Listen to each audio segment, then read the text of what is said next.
All right, Alyson, here we go.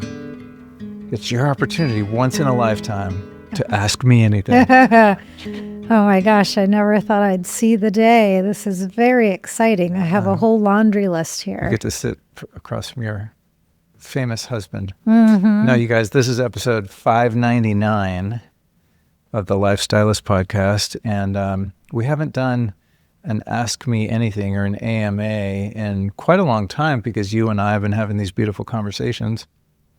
And nonetheless, we still get questions all the time from listeners, and I feel beholden to answer them. And the reason Alyson's here is because I have a very difficult time recording AMAs pundit style, looking at my computer screen, which I used to do. I never understood how you did that. That was a very painstaking process. It was exhausting. And once I would see the questions come in, and then I would feel like I needed to prepare. And so I would spend hours creating a manuscript for the episodes, and each 90-minute to 2-hour episode would take, 12 hours to produce. Yeah. And I thought, wow, it'd just be so much easier to just do it spontaneously and have the opportunity to hang out with you instead of sitting on my computer. And Cookie too. Yeah, and Cookie, family, and Jared's over here. One of these days, we're gonna we'll get you a mic. Jared. Yeah, he hides whenever we bring him up. He doesn't. Yeah, there's no camera on him. We need to get a camera so when I say the word Jared, it activates to show him over there on the I'm computer. sure he would love that. Yeah, Jared's low key. But getting a mic would be cool. So when I ask hey, what's the name of that thing? Or look, some of the podcasts like Rogan and such, they'll look something up on the internet and fact check something. That would be neat. Anyway, good idea for the future. But here we are. So listeners and viewers, thank you guys so much for submitting great questions as usual. Some of them were submitted to the Lifestylist Podcast Facebook group, which I regret to admit that I haven't logged in there in a very long time just because I have such an aversion to Facebook for a number of reasons. But that group is, 6,000-7,000 people strong, and it's very active amongst themselves. But I feel cool. I feel like I kind of birthed, a community into existence there a few years ago and then abandoned it. So please forgive me. But it's difficult to stay up with all the social media, but people ask great questions in there. And the thing that started happening in the Facebook group, which by the way, anyone can request to join, in the beginning, I'd be in there answering all the questions. And then I realized so many of the other listener members would have more intelligent answers than I would. And I just thought, you guys don't need me. You're very self-sufficient here. So that's where some of these came from. And then some people emailed them to us in response to an email blast. And before we start, I want to say if anyone would like to be notified every Tuesday and the last Friday of every month when I release an episode, get on the email list. And you do that at lukestorey.com/newsletter. I won't spam you. I won't try to sell you a bunch of shit. I'm very respectful with when and why we send emails. For the most part, you'll only get the episodes each week with show notes and every detail from that particular episode, so you can decide whether you want to watch it or listen to it. And the links to do so will be in there too. So that's lukestorey.com/newsletter. I encourage you to join because it's a way we can privately communicate outside of the realms of social media. And you got some big things cooking soon. You've been working hard on that book, so they need to stay abreast on when that'll be popping out. This is true. Yeah, you've been really working hard on that book, honey. Oh my God. I can definitely attest. There's no ghostwriter here, folks. Oh man, I wish there was sometimes. Oh, I hear you. I understand. Well, are you ready? I'm ready to roll. Well, my friends, summer is winding down now, and I hope you all lived your absolute best life. But heads up, if you engaged in any sort of restricted diet or took any weight loss drugs to achieve that beach body, it's time to start thinking about what you lost along with that weight. There's actually a good chance that you created a nutrient deficiency that could harm your overall health, so listen up. One of the most critical nutrients to replenish is magnesium. It's pivotal for sleep, stress management, and hormone balance, all of which are key to a healthy weight. And Magnesium Breakthrough by Bioptimizers is the best way to get all 7 forms of magnesium that your body needs, ensuring you get the full range of benefits in one easy-to-absorb supplement. Their potent full-spectrum magnesium supports metabolism as well as a healthy insulin response and blood sugar control. And all of that can help you keep at your target weight. So to get on board, head over to bioptimizers.com/Luke and use the code Luke10 to save 10% off on Magnesium Breakthrough. And remember, true health isn't just about losing weight, it's about nourishing your body with the nutrients it needs to survive. So hit up bioptimizers.com/Luke and don't forget that code Luke10. Okay, I'll just start in order here. I really enjoy this person's name. However, I do not know if I will be pronouncing it correctly. It's Moki. Moki, what a great name. Isn't that cute? Moki asks, do you have a mindfulness self-talk affirmation practice? If so, what is it? Oh man, that's great. Yeah, I think it's funny that term, which I suppose is rooted in Buddhist traditions, mindfulness. I've never understood what that means. It's kind of a catchphrase. It's always seemed like an oxymoron to me because I want to be mind empty, not mindful. But I think I get the premise, which just has to do with awareness and presence, right? As far as a practice, there's kind of, I would say, 2 overarching principles that I have been doing my best to live by for a very long time in the realm of mindfulness, awareness, and so on. One is built on the foundation of meditation, which I did this morning for about 20 minutes. And during that meditation, I'm observing the mind doing the mind things, which is what it's designed to do. It's designed to compute and calculate and think about the past and the future and all those things. God bless it.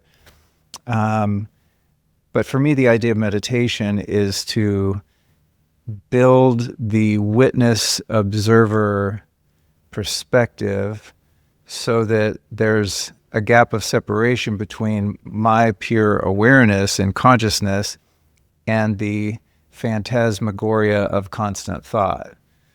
I think in the beginning, and when many people first attempt meditation, we think it's about stopping the mind from thinking, which is like cutting your arm with a knife and expecting it to stop bleeding. It's like the mind's never going to stop thinking, at least not for very long. But for me, what's been really helpful is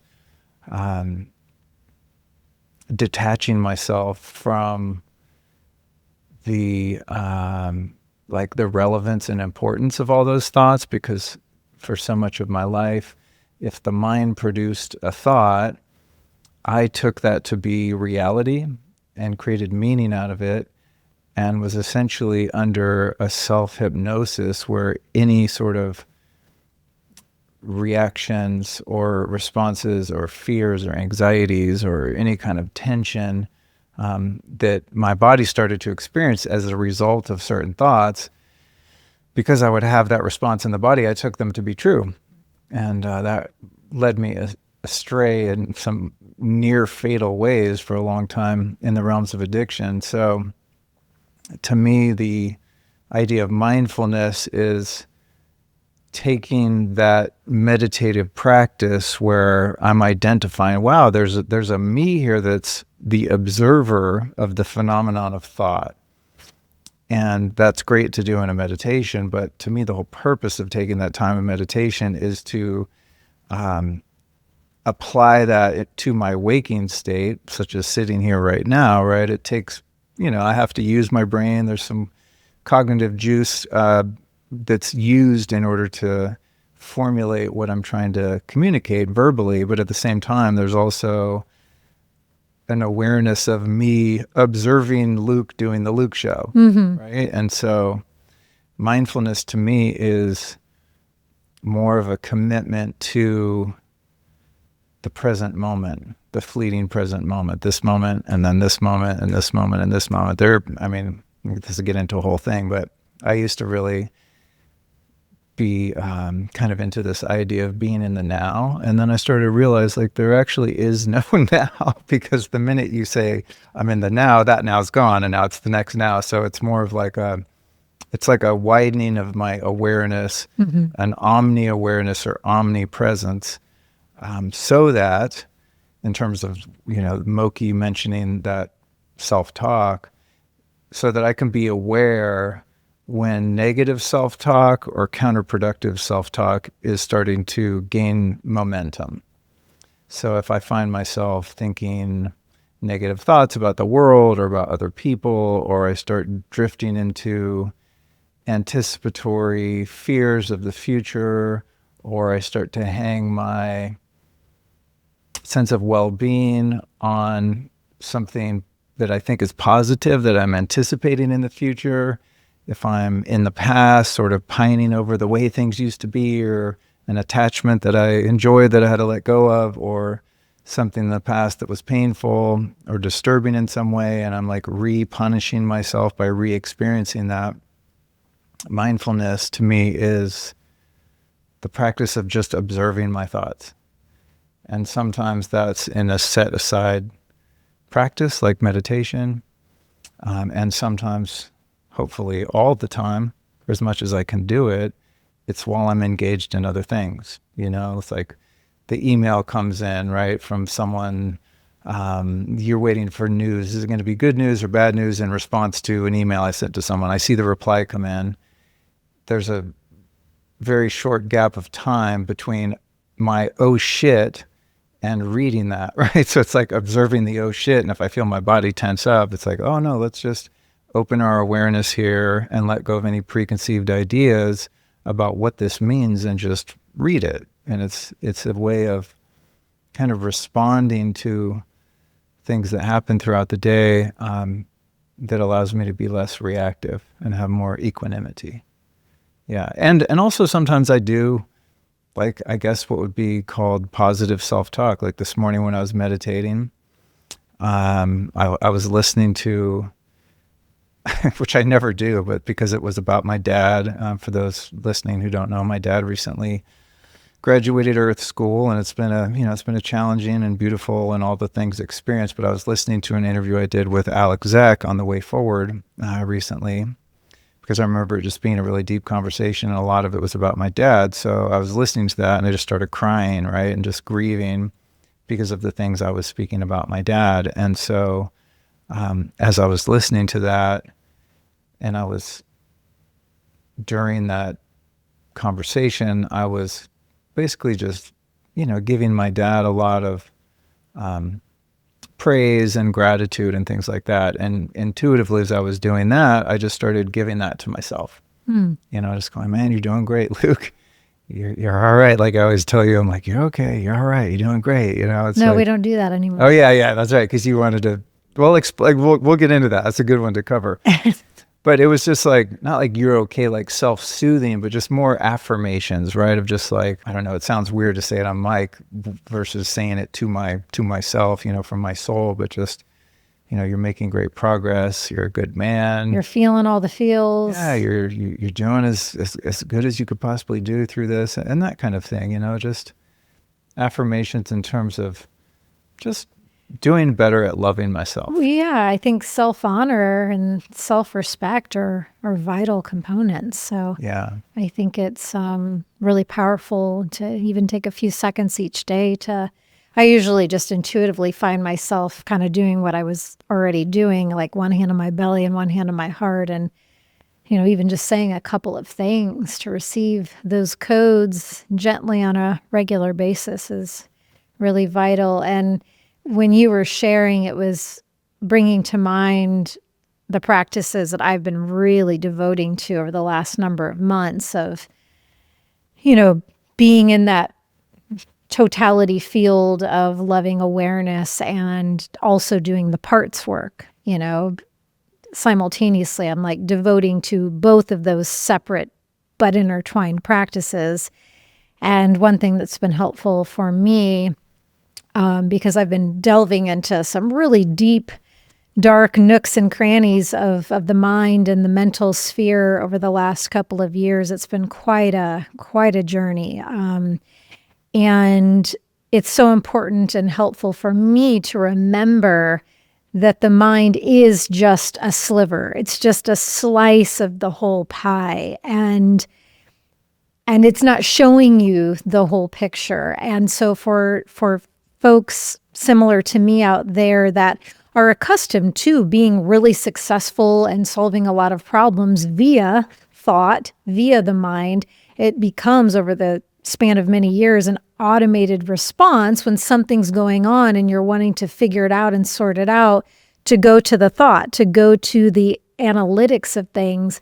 But I've been in a deep retraining practice of expanding out to that field of loving totality, full loving awareness, and knowing that that's where the true wisdom is. And it's taking practice, because my knee-jerk reaction is to go to the mind to solve things, to figure it out. But I'm learning to trust ever so gently and slowly. I'm pacing myself, and I've been working at this for many months, or actually probably the last couple of years. But so yeah, everything you were sharing was bringing me to what I've been working on too. And, just honoring the parts of me so fully. I've never been in closer, more intimate, loving relationship with myself as I am now, but arriving to where I am required going to some deep, dark recesses of my mind and some areas of my psyche that have been stuck and shadowy that I didn't think were there anymore. And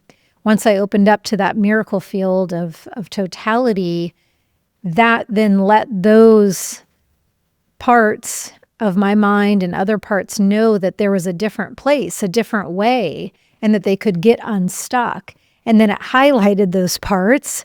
And while it was, at times a very intense, sometimes scary journey, I had to trust that it was leading and guiding me somewhere. And it's taken some time, but yeah, it's really powerful work what Moki is bringing us to. It's quite a journey. I mean, that's, we could do every week's podcast on that realm, because the mind is so tricky, because it's beautiful and useful, and this whole realm wouldn't work the way it works unless we had the ability to think. But it's also most of our worst enemies. It's like you have a problem that the mind creates, and then we're just sort of habituated to go to the source of the problem to try to solve the problem. And that's a lot of crazy making. Right. And to trust that just by simply expanding into that totality miracle field, that there's something even wiser and richer there than what the mind can churn and produce. It's like, at first you're just like, and then you want to go back, and you're like, no, expand back out. And it takes some time. But yeah, remembering that a part of you is just that. It's a part, and it's not showing you the whole divine miracle picture. So it just reminded me of something when you were talking about creating that space where you broaden your awareness to, all aspects of yourself and beyond yourself, that some of those things you thought you had worked through or didn't even know you had start to come to the surface. And you reminded me of something really funny, which I was talking to my editor, Lauren, about on Wednesday, actually. And that was, she's going to do a silent meditation retreat for a couple of days. I was like, oh yeah, I did once one in 2004 or 5 or something in India. And it was a 21-day silent retreat. And I'm thinking, oh man, by the time I'm done with this, I'm going to be, I thought I would be enlightened. Yeah. I mean, I'm not even, it sounds funny, but that's where I was in my journey at that point. And so I go to India and had this beautiful trip for 3 or 4 weeks. And, 21 days of it, we're at this ashram. And I'm thinking, oh man, I'm going to come out of here and just be so grounded. And each passing day of silence and, hours of meditation and so on, I just got angrier and more irritable and more hateful and resentful. It was like, what is going on? I came here to become more loving and spiritual. And I remember I'd be in the food line, waiting for my doll or whatever. And I would observe my mind just looking at someone and just tearing them apart and just hating them. They're literally, I don't even know them. I know nothing about them.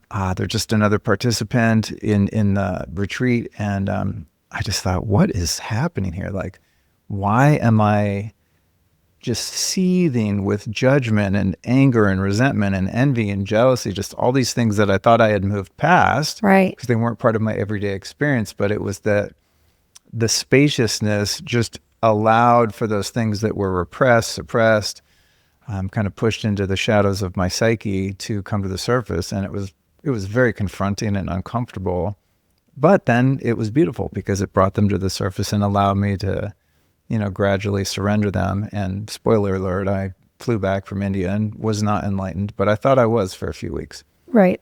Until my friends started ragging on me for saying namaste and wearing orange robes. They brought you back down to earth. Yeah. But this is another thing which I've talked about before, and I know we have more questions, so I'll make this quick, but that was also a really great learning experience in how the ego will co-opt other identities, right? So it's like I went to India to kind of, surrender my Mr. Hollywood cool. I play in a band. I work in fashion, rock and roll. Like you transferred to a different one. Yeah, exactly. And the ego is like, oh, cool. We're doing this thing now. Now we're going to wear the mala beads, the orange robes, say namaste. We're going to act very peaceful. Oh, you want to let that go? Well, let's go over here. Yeah. And I think that's, it's an important thing to talk about because it's another one of the traps. It's sort of like the thing that happens, I think, sometimes when people take on a spiritual name, right? Not that all people are doing this. I mean, I don't think Ram Dass was like taking on some other alter ego or something, but, I've observed that where someone, gets on the spiritual path and then realizes, oh, wow, this identity that I've taken on my whole life, my career, the name my parents gave me and so on is not really who I am. Who I really am is Baba G. Ross or whatever, right? And then take on this other identity. Not there's anything wrong with that. It's not good or bad, right or wrong, but it's just that it's funny how the ego operates, that it will cling to any sort of position that it can stick to feel a sense of significance. And order. It wants to know its place. Right. It wants to know the hierarchy. It wants to know its position. It wants to know the order. Yeah, it really, really likes that. But yeah, to wrap it up, but the key thing I think that you were talking about when you first told the India story is the space. So my in summation to Moki would be, if you are someone who's looking to, evolve and go to the next place in your mindfulness practice, I would recommend making sure that you are creating and giving yourself enough space to see if there are any areas, any components within you that have been ready to get unlocked. And maybe it's those darker, deeper areas. Well, not that they have to be darker, but just those deeper recesses within you that prompted you to even write this question, because they're urging to be unlocked. Because I know that was what my process was. There were those areas that knew there was a greater liberation, and it led me and it led me and led me, and then it led me to Paige and it led me to this and it led me to that, led me to doing the parts work. And I also want to advise, again, just speaking for myself, when I started to really devote to this area specifically, unlike most other areas, it did require a team of experts. Because of all of the parts that it unlocked, I found myself really needing and wanting to work with a couple of people who have mastery and expertise in this area, because it unlocked a lot more than what I anticipated. And it's been a lot longer journey than what I ever would have dreamed. So it's worth it. And it is, my whole point in this is that when the anger and when some of these unexpected feelings come surging up, it can feel confusing and discombobulating. And you're like, oh my gosh, am I doing something wrong? Am I leading myself into more pain instead of more liberation? My intention is more freedom.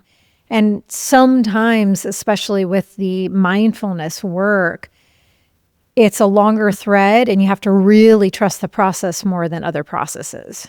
Yeah. And also, I think in ways that I would have never expected. It comes in stages, right? The spiritual path. I guess when I got started on the journey, I just thought you just keep ascending to higher levels of consciousness, and as a result, greater peace, right? And if it was on a graph, it's more like it goes up and down. But hopefully, if you're on the right path and you're really committed, over time, you end up at a higher place than you did when you started. But sometimes the peaks and the valleys can be really discouraging. I mean, I've been struggling a lot recently, and I'm just like, if I hadn't had the experiences, earlier in the journey where there were periods where I felt like, I don't know, this sounds dramatic, but like God has forsaken me. Like, what happened? I don't feel the presence of God, or I'm just emotionally or mentally kind of off balance and feeling lost.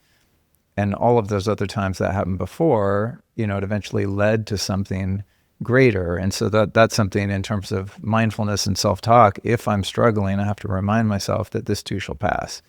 And that, this is part of the process. There's going to be times where I feel like I'm stuck, I'm not making progress. There's going to be times where I feel like I've regressed, and maybe I did in certain ways. And it's like... But it's like that bow and arrow thing, that effect where you get tugged back a bit to then... Oh, that's a good analogy. I've never heard that. Are you sure? No, I literally never heard that. The last thing I'm going to add for Moki, and I'll make this super quick, I promise, is that I really highly recommend getting a legitimate meditative practice. I think for years I was like trying to meditate on my own, and it's difficult if you don't have a method. And so I learned Vedic meditation years ago, which is really helpful. I studied with Jeff Kober in LA, but there's a number of people that teach it. And then also using the New Calm app, which is, I don't know, I've been using it for years now. That's very effective. Almost every day. I think if somebody has a difficult time meditating, getting a little neuroacoustic support is really helpful, because even if you're not good at meditating or don't have a lot of experience with it, you put on the headphones and throw on the New Calm app, and your ass is going to be out in theta, la la land in about 5 minutes. So that's been really good for me in terms of just getting some spaciousness in the mind. If you're a fan of this show, you likely have some knowledge of the concept of quantum energy. We've covered it a lot over the past few years. Put simply, quantum energy is the source energy that exists in literally everything. Every one of us constantly interacts with the quantum energy fields around us. What sucks, though, is that your energy field can be greatly disrupted by environmental toxicity and chaotic energy created by EMF. Well, thankfully, the innovative folks over at Lila Quantum develop products to strengthen and protect our biofield and even mitigate harmful EMF. But let's be real here. Anyone can make claims about quantum energy products because this energy is, by its very nature, invisible and therefore difficult to prove. What can be proven, though, is whether or not a quantum energy product has a positive impact on the body.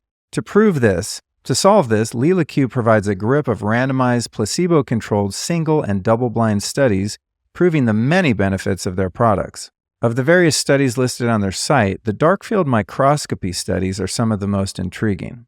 These studies demonstrate significant protective and improvement effects of the quantum block technology on human blood following only a 10-minute exposure.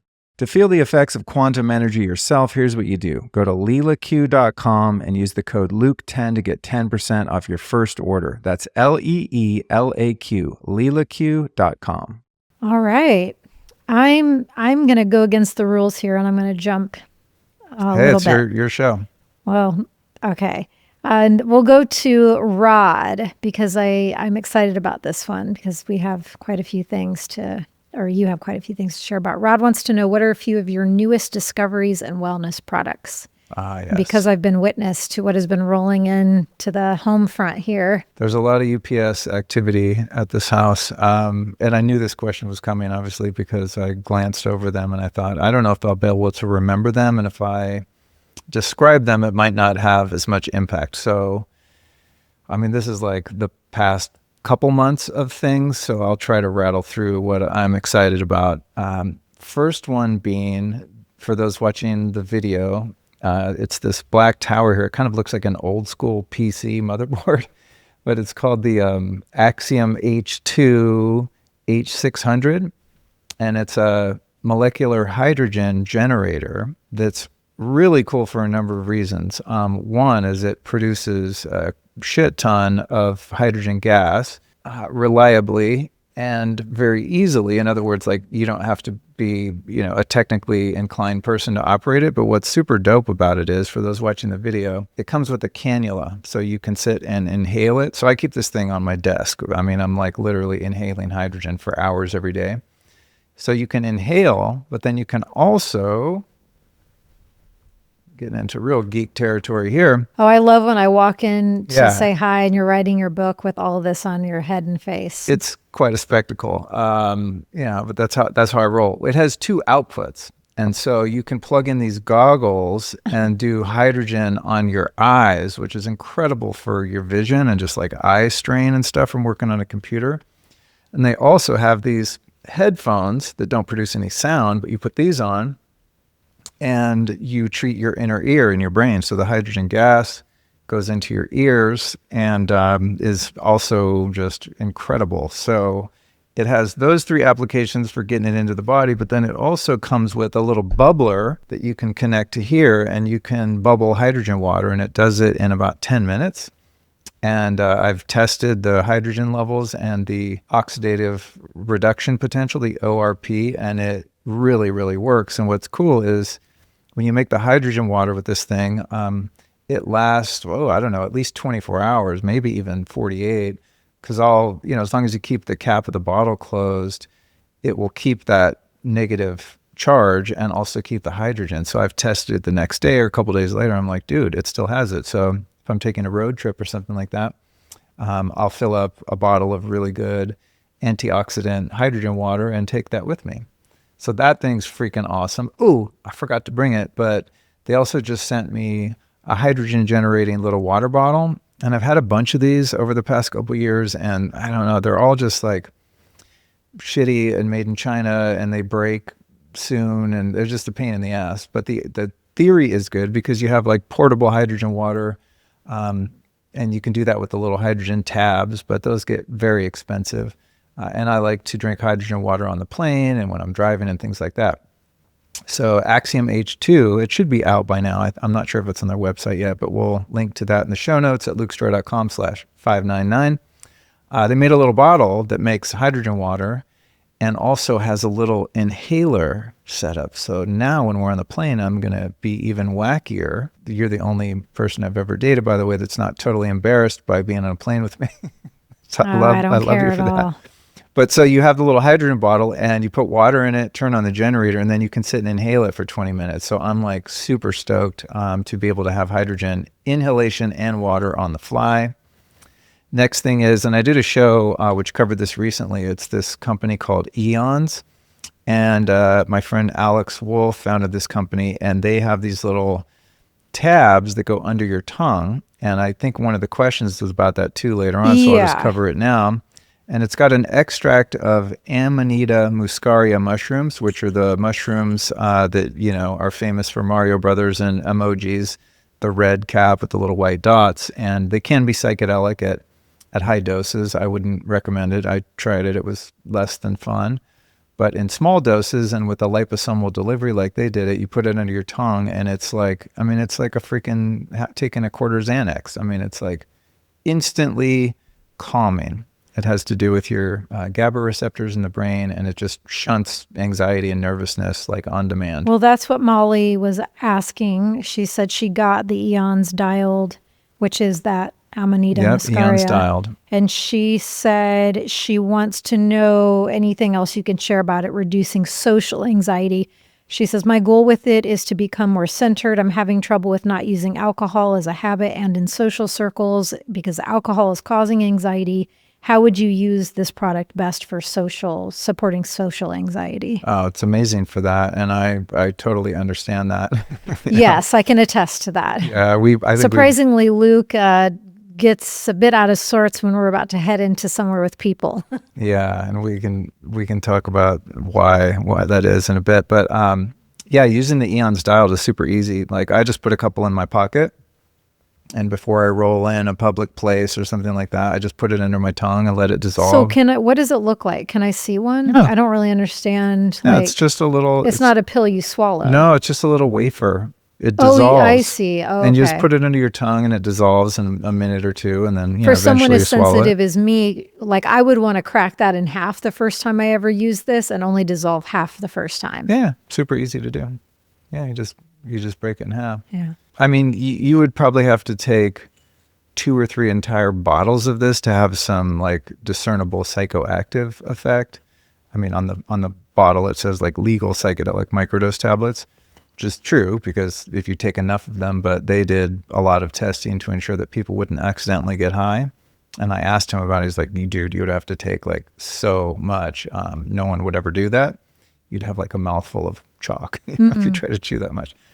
So that would be my advice on that. And then also, of course, in terms of social anxiety, it's like, what are the underlying causes? Because even if I'm popping a pill, whether it's a pharmaceutical or something natural like this, it's like, what is it within me that's causing that tension? And of course, that has to do with just all the other healing things that we were talking about before. Let me see. Next one is, I don't know if I've talked about this before. This is from MitoLife. It's called Encephalon.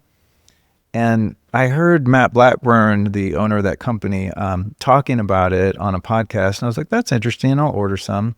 It's got a seaweed extract called fucoxanthin, and also has quite a lot of ginkgo biloba and phosphatidylserine. And this is like one of the best nootropics that I've found that is natural and, not synthetic or, made in a lab somewhere. And I really honestly don't know how it works. I think it has something to do with blood flow, but this particular strain of seaweed and the way it's extracted lights my brain up in a really beautiful way. So I usually take one of those every morning, and I like it because it's not stimulating. Like I don't want to feel like I'm cracked out, but I also want to be alert. Speaking of alert, another great discovery recently, which thank God you had a little pack left because I went through mine in like a few days. But our friend Aubrey Marcus, who founded a company called On It and created kind of the first really popular nootropic called Alpha Brain. Well, he sold that company a couple years ago and just started a new one called Correct with a K, Korrect. And their first product is called Energy. And these bad boys are freaking insane. It's made with paraxanthine, which is one of the molecules in caffeine in this drink update. If you guys watch the podcast, you probably see an update sitting on this table every single time. And that's because this is like my secret weapon for cognitive function and focus, because caffeine is kind of too stimulating for me most of the time. And so paraxanthine is one of the 3 constituents in caffeine, and it happens to be the part that makes you feel alert and awake, but doesn't give you anxiety. So I drink these updates, but it's not always convenient to take a bunch of updates with me. So Aubrey came out with Correct Energy, and I got to say, it is absolutely mind-blowing. You had that stash that he had provided to us gone in about 5 days, I think. Yeah. And I mean, honestly, it's like being in the researcher kind of geek position that I am. I just love discovering things like this for myself and also to share with people. But people, I mean, brands, God bless them, send me supplements all the time, as you know, right? I mean, our pantry's overflowing with supplements, and I appreciate people are trying to do things in the world, but it's very rare that somebody sends me another supplement that actually does something or that I feel in any way. So Aubrey's like, hey, I got this new thing called Correct. And I like Aubrey. I'm like, yeah, cool. Send it over. And I wasn't really expecting much. And I got to say, like, even the first day, I was like, holy shit. Well, especially when you realized it had the paraxanthine in it, you're like, don't. Yeah. That's a genius idea to put it into this form. Honestly, that was one. I guess it's not FOMO. What do you call it we need a term for like, duh, why didn't I think of that? Yeah. Kind of, that was one I was like, God damn, man, he nailed it, And I'm happy for him, but I'm like, oh, I've been hoping I discover something that I can share with the world like that. And he got to it first. So yeah, the Correct Energy is epic. And then I did a show on this a while ago, but, for those that missed it, this company called Zeocharge that makes a really pure, clean zeolite. And I've been megadosing this, 20, 30 grams a day for months. And it's just been an incredible detox tool. And contrary to popular belief, people think that, and I guess it depends on who makes it, but this particular zeolite, people think that it's introducing aluminum into your body. Because if you lab test it, it has a certain type of aluminum, but it's not bioavailable, so you don't absorb it from this particular zeolite. Anyway, we'll put that episode in the show notes, but out of all the detox stuff I've tried over the past 29, 30 years, I would say this one is the most gentle and has the least Herxheimer reaction with it. And what I notice is if I take it right before bed, I wake up feeling much more clear and refreshed in the morning than I normally do. And if I don't take it, I'm like a little more groggy, harder to get up. And so I think, the toxins kind of in our environment and in the system, and also just, toxins that your body produces through its mechanism of living, endotoxins and things like that. I think it just mops all that stuff up. And so your blood is essentially cleaner when you wake up. So Zeocharge is freaking awesome. And then hand me that bottle. Mm-hmm. Now, again, I recently did a show about this. This is called Little Saints, and this is a non-alc cocktail. And so I know you don't care for this flavor, juniper. I do. I have no poker face. Yeah, but you like the ginger one. I love Megan. I think she's amazing, and I'm genuinely obsessed with the ginger one. Hard pass on that one. So, as someone, I don't drink alcohol for a number of reasons. I guess you just don't really like drinking alcohol. It just phased out a long time I don't know ago. if I like it because I haven't done it in so long, but I do like, putting some ice in a beautiful glass and like having a little cocktail. And so what Megan's done with that particular formula. You mean mocktail? Yeah, it's beautiful. And it tastes really good. And it kind of tastes like a gin or a tequila. It has potency. It has potency. It has plant terpenes and, medicinal mushroom extracts and things like that. Some of them have like a smokiness. Yeah. So it's kind of cool. It's been a way that I can enjoy that without, ending up in jail. Or what about worse. my favorite? What's that? The D's nuts. Oh yeah. Okay. So this is a really new discovery here, but I actually requested this. Yeah, this was an Alyson. This was a rare Alyson wife biohack request. She's like, oh my doctor says I need to, I'm low on vitamin D. I need to start taking vitamin D or get a vitamin D lamp. And I'm like, I don't know. I'm not really convinced that vitamin D supplements are that great. And I'm very convinced that the sun is amazing, but you can't always make the time to get the adequate amount of sun at the right time of the day when the UVB is high, etc. And you also have the UVA, and if you spend too much time out in the sun, it can be damaging to your skin and so on. I don't believe it causes skin cancer. I believe blue light and lack of sun does. But nonetheless, I just intuitively have never felt great taking vitamin D supplements. So this freaking thing is called the Chroma D Light for those watching on the video. And what's rad about it is that it doesn't just have the UV light that produces vitamin D. I was looking at the manual this morning. I just got this a couple days ago. It's got 850 nanometers near infrared. It's got 670 nanometers deep red, 405 nanometers violet, and 297 nanometers UVB, and 760 near infrared and 630 red. So essentially, it's got the best spectrum of sunlight without the parts that could be harmful with too much exposure.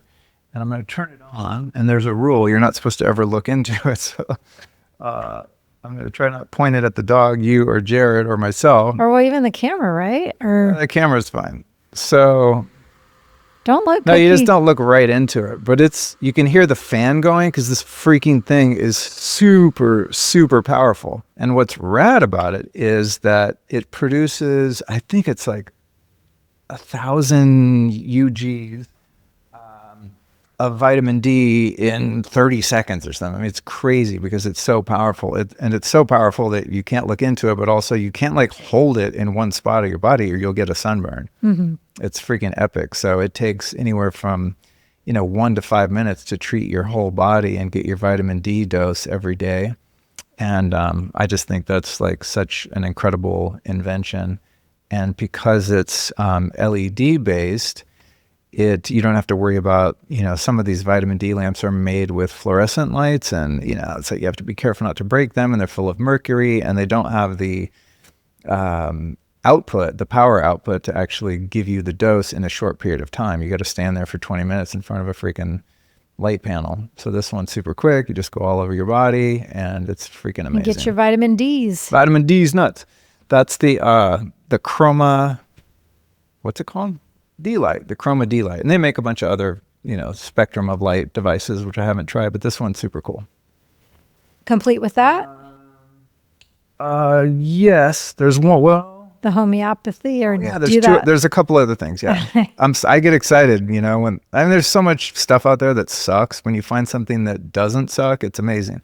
This goes back to Moki's question about mindfulness, and we were talking about meditation. And I've talked about this before. This isn't new, but it's something I'm like really starting to gain an appreciation for after going to Holon. This is the Neurovisor. And so the way this works is you put on headphones, there's an app, and there's a light panel that faces your eyes, and you close your eyes, and there's these, guided meditations or just songs and binaural beats and things like that put your brain into different brainwave states. And so I've been using this a lot for just short little 10-minute meditations. I can also attest to that being a true statement daily. Because if we're laying in bed, I have to put, like, if she's sitting there reading or something, I have to put a big pillow between us because the flashing light is super annoying if you're not the one using it. But the Neurovisor, super cool, great investment. And it's also, they redesigned it so it's really easy to travel with. The little light pack is magnetized and it just pops off. So it's like, harder to break when you travel, and it's really convenient. So that one is another one that's like, dude, 10 minutes a day, and it's like changes your life. Nice. And I think, there's one more. This one's very new. So many things. This one's very new. This is called the Zona, and this is a cardiovascular isometric that's training. what I wanted to try, the grip. Yeah, and I've had it for a while, and I was just like, I don't know, what's this thing do? I didn't really get it. Interviewed a guy yesterday named Mark. Oh my God, what was his last name? Mark Young. Yeah, great guy. And he just geeked out on this thing. And I mean, it was very, very compelling based on all the research they've done. And I guess one of the reasons I didn't really gravitate toward it is I thought, I'm not dealing with like hypertension. My heart seems fine. And then he shared a stat with me that 45% of people in the US have hypertension, like have issues with their cardiovascular system, heart issues and all the things. And those are only the ones that are actually being diagnosed, so it's probably way higher. And I was like, okay. And that's for all ages. But if you get into people my age, the old farts like me, 54, I don't know what the percentage is, but it's going to be exponentially higher than that. So I thought, you know what, as a preemptive to avoid having problems in that area before I'm going to start using this thing. So that's the Zona, and it's, it's super easy. You just basically grab it. It does a strength test. And then as isometric exercises go, the idea is that you keep a steady pressure. And when you hold it, it tells you to squeeze more or squeeze less so that you can stay in that zone. And how long do you hold it for? The whole session is 11 minutes. So it's like 2 minutes per hand. I'm curious. Because when you first told me about it, and everyone can obviously listen to the deep dive with Mark, but yeah, upon glance, it's like, wait, how does gripping this little gadget in your hand help your heart? It's crazy. Well, one of the things it does is it makes your body produce nitric oxide, and so it softens your blood vessels, capillaries, arteries, etc. So that constriction of the system of tubes in the body where the blood and oxygen flows for a number of different reasons over time. As you get older, they start to get stiff and hard. Crusty. And crusty. Or they just get calcified and full of plaque, so that it takes more work for your heart to move the blood through your body. And so this does the process of softening those and opening them up. Vasodilation and so on. I need to use it more. I'm about to keel over. So I think that, there's one more thing. No, there's two more. They're Honey. fast. They're fast. I didn't know we had such a smorgasbord up here. This little guy right here, which I probably can't get it to light up because there's light in here. This little freaking light is super cool. This is a motion sensor red light from Bond Charge. And it's just like a cheesy little light, but I got a couple and set them on the steps. And so I just set it on the side of the steps. And at night, when I don't want to turn on a bunch of bright lights, as soon as you move toward this thing, it turns on the little bright light and lights the stairs. And the cool thing about it doesn't take batteries. It is USB charged. And so that's been like another great way to mitigate the blue light and not have to have a bunch of bright lights on at night, and also not be wasting energy with lights on when you don't need them. So that's a little motion sensor. And they also have like plug-in little night lights and stuff that are red. Like we have one in our bathroom. Mm-hmm. Yeah. So I'm always keen on new ways to get rid of blue light and introduce red light. Indeed, you are. Electromagnetic frequencies are one of the most toxic elements in our living and work environments. Now, most people just resign themselves to accepting them and the consequences they bring just to use the modern technology upon which we've come to depend. But after a very difficult 3-year period of hell when I was living directly under 2 cell towers, I could simply not accept that position any longer. Because the effects of EMF are cumulative, even if you're not yet experiencing the full-on nightmare I was, I'm talking vertigo, sleeplessness, and migraines for starters, you owe it to yourself to mitigate the potential future harm of EMF. And by far one of the best ways I've found to do that is by using something called a blue shield. It works like this. Blue Shield devices emit biologically coherent frequencies that are essentially loud enough to compete against the incoherent, non-native EMF fields produced by things like cell towers and Wi-Fi. And the body preferentially entrains with those frequencies via sympathetic resonance. And of course, your technology still works, while the Blue Shield device supports your well-being at a cellular level. And this is, of course, a lot more convenient than living your life in a cave or a Faraday cage. And with a gang of choices to fit your budget and lifestyle, Blue Shield is a no-brainer. To check them out, just visit blueshield-us.com. That's BLUSHIELD, blueshield-us.com, and use the code Luke to save 10%. Again, check out all your EMF protection options over at blueshield-us.com. And again, that code is Luke. Okay, last thing.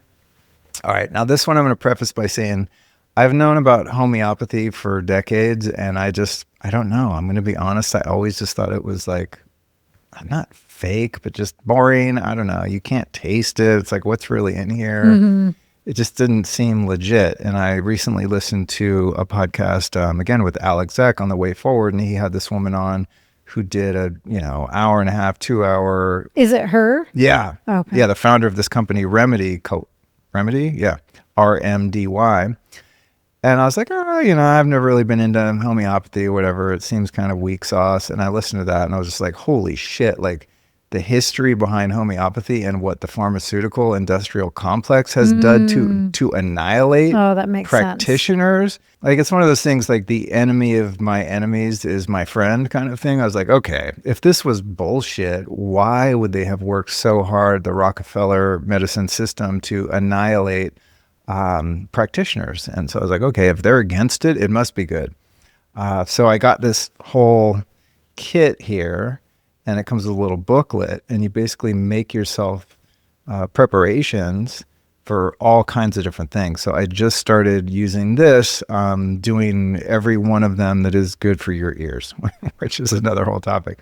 But so I'm kind of just exploring this. I haven't seen the results yet because it's Where's that little booklet? Because I found that intriguing. Because in there, there's remedies for everything right from colds and flu and fever to abdominal pain, cramps and colic, injuries and bruises, parasites, hay fever, which people that live in Texas, that'd be super supportive for them. Digestive problems like nausea, bloating, cuts and abrasions, coughs. I mean, there's so much. So I'm now looking forward to exploring that. Yeah. And like I said, I haven't, done it long enough to see results, but that interview was impressive enough for me to give it a college try.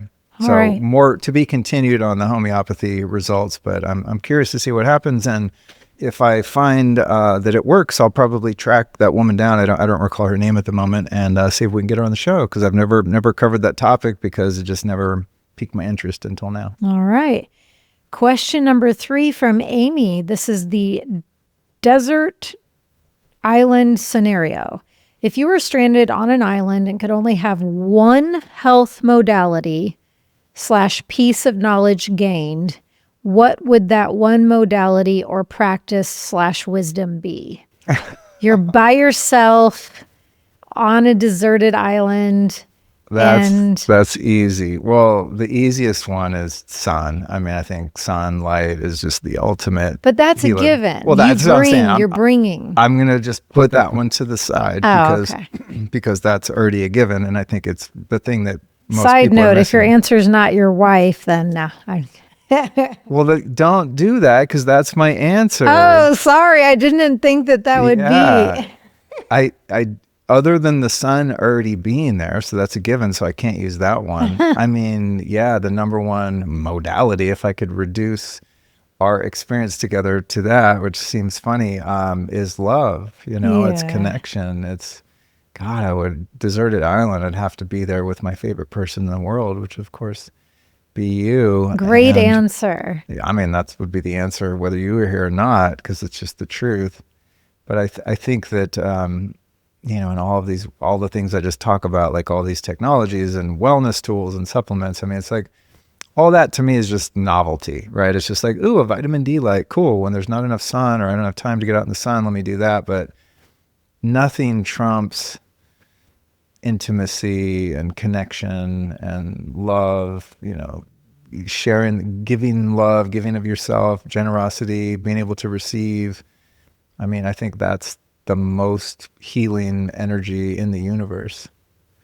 And so that's what I would bring. Wonderful answer. 10 out of 10, 11 out of 10. And we do say all the time, like even when, really deep things happening, like your dad crossing over, or very mundane things happening, like when we were in our 2-year renovation, going to the tile store for the 1,000th time, like we just are happy and have fun as long as we're together. It doesn't matter to us what we're doing, so thanks for bringing me along to the deserted island.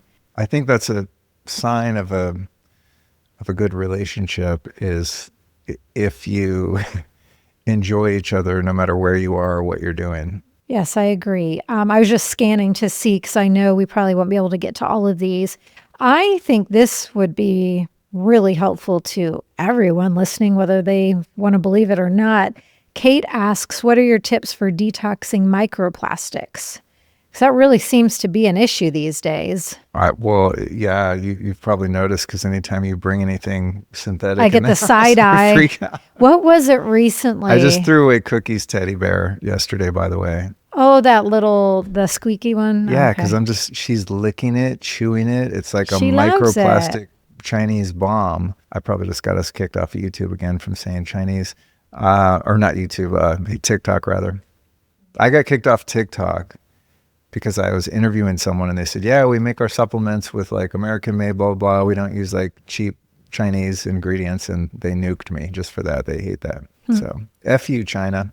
Honey. You can take your TikTok and suck it.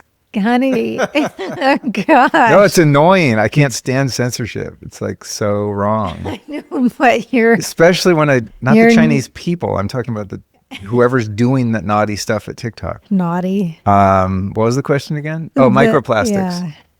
Well, now you got so fired up. Now there's these memes about microplastics in the testes and stuff, which I'm sure is probably true. I mean, it's like number one, right, is exposure. So it's taken a long time, but even just if I'm buying clothes online or something, I'm always looking for things that are 100% cotton, sheets, towels, Even, I was just thinking the other day about the Swiffers, those things that you use to like dust the floor. I'm like, those are microplastics. It's just freaking everywhere. The furniture, little throw pillows, dog toys. House slippers. You got me those really cool ones. I almost wore them up here, but I thought they'd probably look crazy on camera. Which whatever, but they could look like Bigfoot, like wool lamb. Shearling Those slippers, are so cool. And now we have like different moccasins and things So first thing is, just try to incrementally get it out of your life. It's not always possible because, like sofas, for example, we have a leather sofa down there, but the other one, our big cushy, whatever you call it, like pit sofa, which is amazing. It doesn't come in natural fibers. Or when I put out my merch line, like a couple people were giving me shit because I have like polyester blend, not in the t-shirts, thankfully, but in the hoodies. And I'm like, dude, you think I don't know that? I looked literally for 2 years when I was putting that merch line out. By the way, lukestorey.com/merch, I think is the link. And no one that does POD, print on demand, which is like the companies that manufacture and ship your stuff, literally not one company in the entire world had 100% cotton hoodies. So I'm like, okay. It doesn't go, I wear them because it doesn't really touch your skin. I'm not going to wear like polyester on my t-shirt or something. So first part is try to get rid of it when you can out of your experience. And here and there, it's like, it is what it is. We can't be too freaking neurotic about it. In terms of detoxing, the zeolite that I mentioned from Zeocharge is incredible for getting the plastics and all of their metals and everything out of your body. Saunas. I'm in that sauna space, sauna or the sunlight and sauna. I'm such a fan. We have 2 of them. They're kind of different types. They do different things. But sweating is a really good way to get toxins out of your body.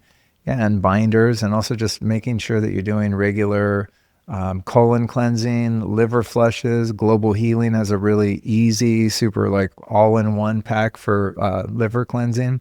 It's like opening up the detox pathways and making sure that your eliminatory organs are all functioning correctly so you don't, build things up over time. So I think it's just like kind of building some of the basic detox protocols into your life and maybe adding in zeolite, some other binders. It could be cool if you put a list of like, I don't know if this makes sense because I haven't thought it through. It just hit me, but like a list of things that we have chosen to have around the house that like a lot of people over the years have gone the route that might have not natural fibers, but we've found like, what's that towel brand? Koyochi or whatever. Yeah, Koyochi. And then like sheets and towels. the house slippers that we were referencing. Like I wonder if there could be like a cool non-microplastics reference list that you could give people, like household items. I think we have a category at lukestorey.com/store. I'm pretty sure we have like a home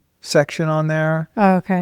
But that's a good point. I don't know that I know I definitely don't add everything that I find that's cool in that regard on there, but that's a good idea. I'll make sure that we, have a central location where all that stuff lives. And I've even found some really cool, like, women's clothing lines like this right here. It's like all, organic cotton and linen. And you're a great shopper. She gets some little package shows up from India and I'm like, what the hell? How did you even find that? She's like, TikTok. No, I don't find my clothes on TikTok. Where do you find your clothes? Because she gets these amazing things and like you're such a cheap date too. Like you're not like, ooh, I'm going to go on Net-a-Porter. I need the new Givenchy. No, like, I've literally never said that sentence in my life. She'd be like, honey, I bought this thing and it was like $95 or something. I've never owned a designer purse. I know whatever to whoever. My sister owns a lot of them. It's like no judgment. That's just not my steez. It's not my lane. I don't care about designer anything. Yeah. But anyways, okay. Well, you could develop like a training program for people that want natural fibers and really great style, and they're super cheap. Yeah. You have a knack for it. Yeah. I remember that when the next dress shows up in a couple of days from Bali. Because remember the pink one I put on, the organic homespun cotton one the other day? I loved it so much and it fits so wonderfully and it felt so great that I just ordered it also in red. As you should. It's beautiful. Okay. And it's like all hand sewn and plant dyed organic. That's what I'm saying, dude. You're next level. I don't know where you find this stuff. Yeah, it's organic, plant dyed, hand sewn, organic homespun cotton. Talk to some of these people you're finding and see if they'll make my merch for me. I'm like so annoyed. I can't just have like 100% organic cotton or they probably linen would. and like natural dyes. It's like really hard to. The natural dye colors are so gorgeous too. Like that blushy pink, and the red one coming is like this like muted, deep like wine cherry red. Really, really gorgeous, luxurious. You might know that the brain operates in 5 distinct frequencies: gamma, beta, alpha, theta, and delta. And each brainwave has its time and place in the cycle of your day. But sometimes you're not in the state you need to be for the tasks ahead. Now, one of the OG biohacks to transcend this mismatch was called brainwave entrainment. And devices that use this technology have been around for a long time, and I've probably tried them all at this point. The problem is that most of them didn't really work, at least not for long. But there's one way I've found to change my brainwave state immediately and consistently. It's called NewCalm. NewCalm is a unique experience that targets 6 specific brain states, and it's backed by tons of neuroscience. I mean, legit neuroscience. I've been using NewCalm very consistently for the past 5 years anytime I want to drop into a particular brain state quickly. For example, like when I start feeling the onset of afternoon fatigue, I just punch up the power nap settings on my phone, throw on some headphones, and NewCalm gently slows my brain down to alpha and theta waves. And after just 20 minutes, I wake up feeling refreshed and ready to smash the rest of my day. It's no joke, really works. So visit newcalm.com and sign up for their 7-day free trial. When you're ready to join, use code Luke to get 15% off any subscription. That's NewCalm, NUCALM.com. Okay, let's see. I like this one. Ryan asks, what are some of the things you've come to believe or understand about this reality that you don't share with the public? Is there anything too disturbing that you hold back on? Or are there theories out there that you avoid deep diving because part of you doesn't want to know? Kind of like, yeah, stuff that you've bit your tongue on a little bit, which is hard to imagine with you because you're so transparent. But that's a really good question, and it's funny because it's sort of oxymoronic, right? If it was like something I didn't want to talk about, I certainly wouldn't hear. But I think something there's 2 things. One is, oh man, it's like it's hard to even. How do you even say this without? I don't really care what people think I sound like, but I don't want people to be like afraid or have a negative view on the world. But over the past few years, and I've been looking into conspiracy theories for, 20 more years or something, probably since 9/11, however long ago that was.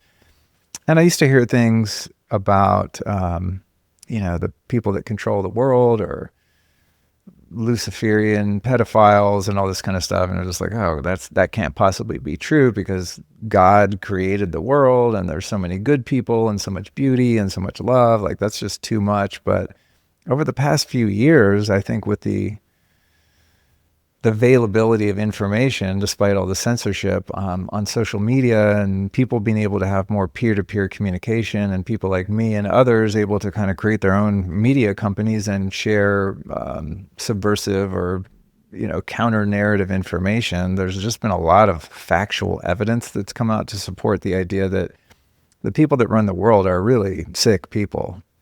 And so just things that I would have never believed before about the level of depravity and darkness that's being done by the people that pull the strings on society is pretty hard to grasp. So that's one that's like kind of dark, and it doesn't really do me or anyone else any good to focus on it, because then I'm like part of that darkness.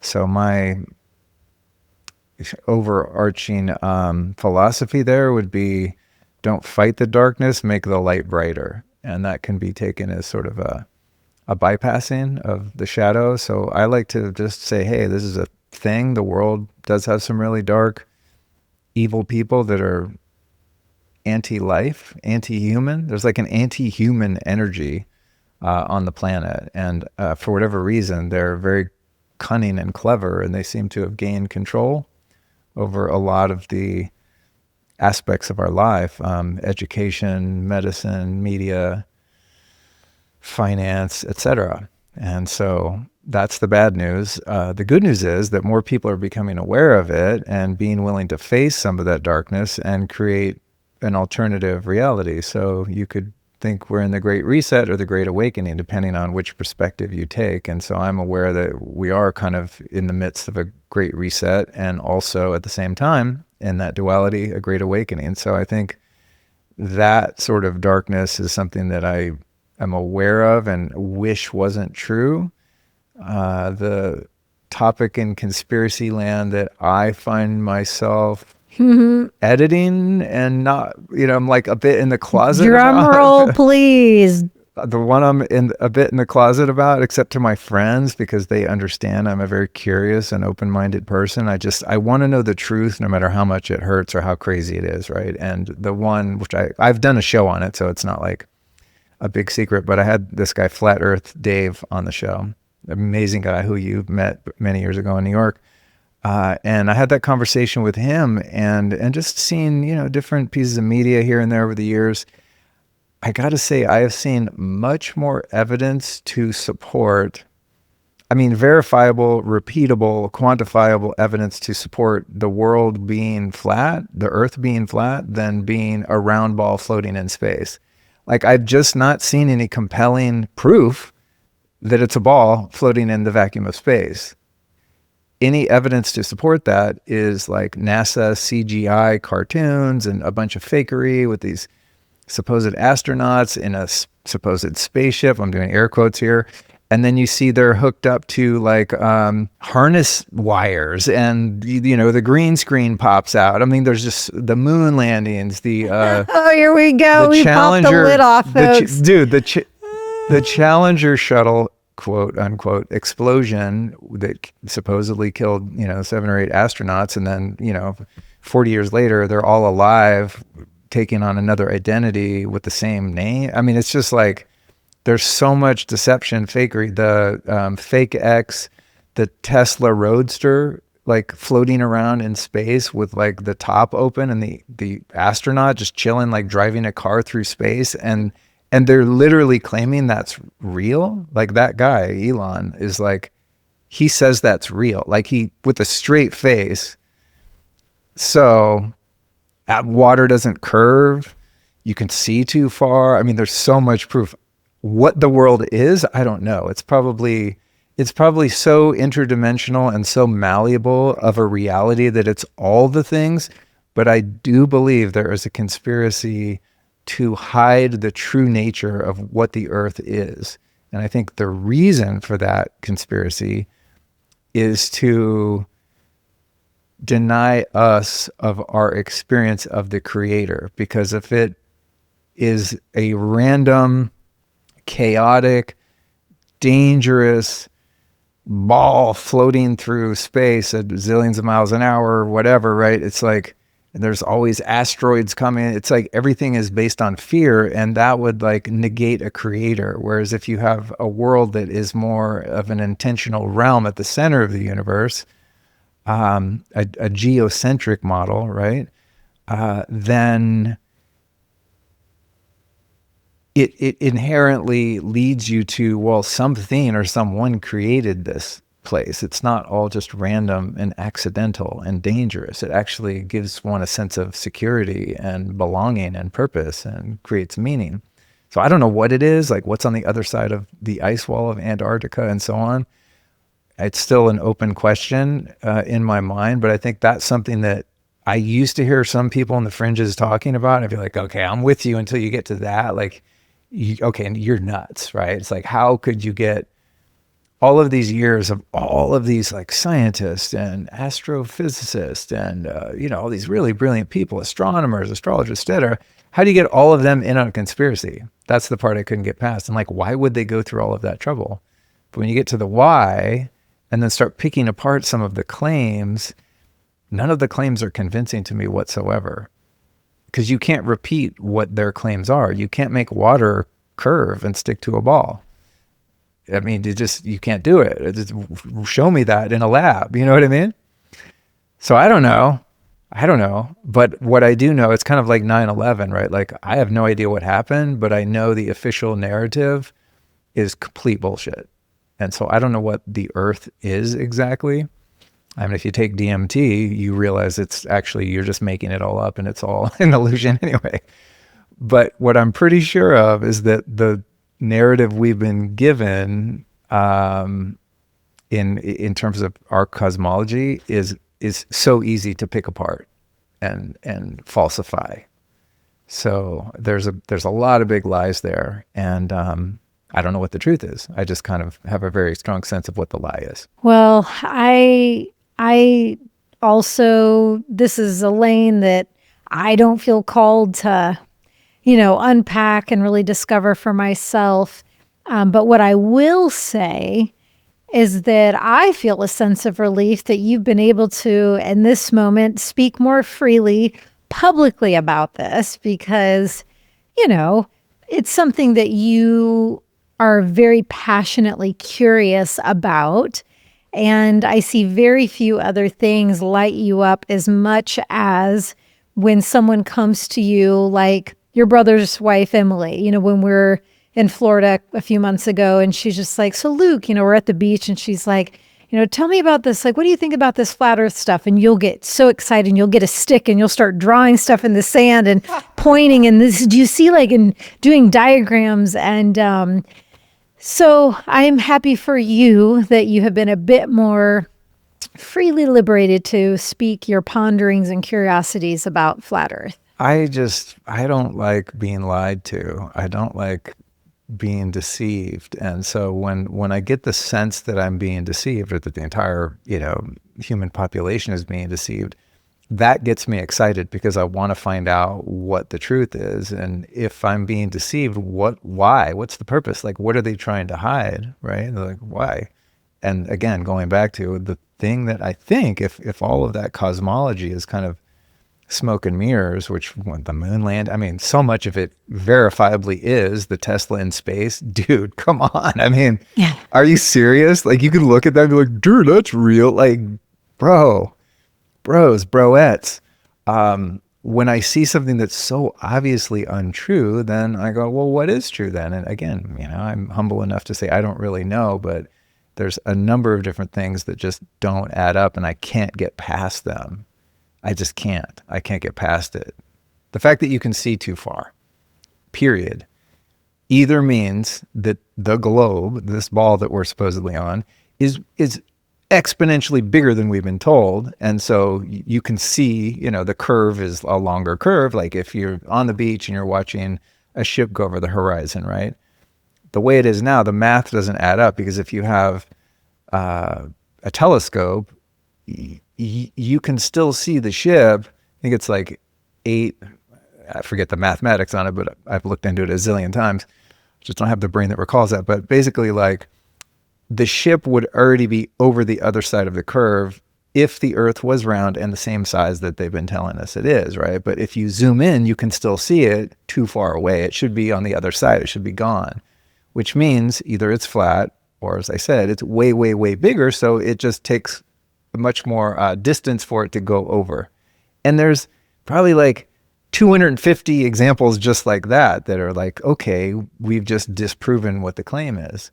And the thing about it is the burden of proof is really the responsibility of the person or organization making the claim. It's not even up to the person who's trying to debunk something to disprove it. It's if I make a claim that something's true to you, Alyson, then it's my responsibility to prove to you that it's true. It's not your responsibility to, poke holes in my claim. See what I mean? So it's like, okay, if I'm led to believe otherwise, then show me some compelling proof, and I just can't find it. But if anyone wants to, shoot us an email and send me some proof that. Oh gosh, do you really want to open up that? I don't care. I want to learn. I want to know the truth. Yeah. All right. The last thing I'll say about that, and probably one of the reasons that I haven't expressed that curiosity that much publicly, is that particular conspiracy is by far the single most triggering. I mean, if you start talking about this, people absolutely lose their shit because their whole model of reality is based on that ever since. Well, it's one of the foundational things we get ingrained in our brain and our psyche is that we live on a globe, and 100%. All the pictures in schools show every movie, every TV show, every classroom, everywhere you freaking go, there's a globe. So it's like, I think the cognitive dissonance of that particular one is very challenging for people because it annihilates your entire reality. Yeah, it can be frightening on an unconscious or very deep soul level to even fathom, well, if that is not true, then what else about me, my reality, this world I'm functioning in, what else is untrue? And on even an unconscious level, it can be terrifying to people to even want to peel back that curtain. Yeah, I get it. So, well, I'm actually the one running out of time. I have to head to a Texas allergy appointment. So whatever you want to wrap things up with, closing statements. Thank you to everyone who wrote in, but Mark, we didn't get to your tinnitus, aka tinnitus question. There were a few that we didn't get to. Nick, about terrain theory. So I guess we'll save those for next time. Yeah, we'll do another one. And I want to let you guys know, if you're listening to this and you're like, oh, cool, I want to submit some questions, you can send them to hello@lukestorey.com. And we will archive those and compile them for future episodes. I love doing these, and thank you so much for, being willing to be my co-host here. It's much more fun sitting and hanging out with you and just having a spontaneous time than trying to talk to a computer like a pundit. So I appreciate that. And the show notes and everything that we discussed here can be found at lukestorey.com/599. I will also let people know that if you're interested in learning how to protect you and your family from EMF, I've got a free, did you hear that? Free, FREE, 5+ hour video course called the EMF Home Safety Masterclass. And you can get that in the show notes here today. And, if you're someone, because we get a lot of questions about EMF, and I'm like, you guys, dude, this is why I made a whole freaking free course about it. But everything from, all of the different meters you use, all the different sources of EMF in your house, every freaking hack in the world to use to, shield it, harmonize it, anything and everything I've ever found to be useful in that realm is taught in that class. Shielding paint, making your bedroom a Faraday cage, just all the things. So that's a really valuable resource for people that's free. And we'll put that in the show notes too. Wonderful. Yeah. And I think that's it. All right. Well, this was fun. Thanks for sharing, and thanks for having me. You got it.